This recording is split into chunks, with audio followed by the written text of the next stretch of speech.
Setiap tahun, jutaan salmon meninggalkan laut untuk berenang ke sungai tempat kelahiran mereka. Banyak dari mereka menempuh jarak yang sangat jauh selama perjalanan air tawar mereka, dan hampir semuanya mati kelelahan setelah pemijahan dimulai.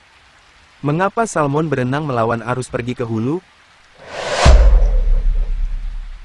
Alasan utama salmon berenang di hulu adalah untuk memastikan kelangsungan hidup keturunannya. Kebiasaan pemijahan ikan inilah yang menyebabkan salmon berhasil mewariskan gennya.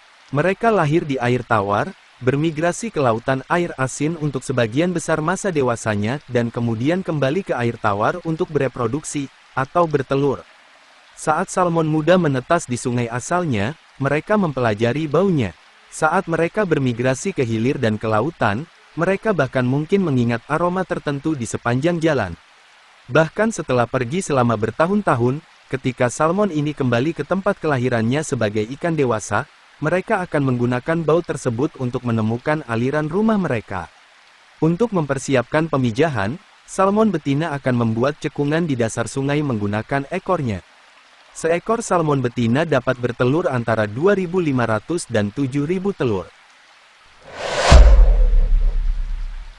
Beberapa penelitian menunjukkan bahwa salmon menggunakan medan magnet bumi untuk memandu migrasi mereka. Ini membantu mereka melakukan perjalanan jarak jauh dan memahami kemana mereka pergi. Intensitas dan kemiringan medan magnet bumi membantu salmon menyesuaikan diri. Ini adalah sifat yang secara genetik diwarisi oleh salmon. Beberapa salmon Atlantik bahkan dapat berenang sejauh 300 km ke sungai untuk menemukan tempat pilihan mereka untuk bertelur. Jadi kesimpulannya, salmon berenang ke hulu karena merupakan bagian dari siklus hidup reproduksinya. Salmon lahir di sungai air tawar, menghabiskan sebagian besar hidupnya di lautan dan kemudian kembali ke tempat mereka dilahirkan untuk bertelur. Salmon berenang ke hulu juga merupakan bentuk migrasi dan cara untuk memastikan anak-anak mereka bertahan hidup.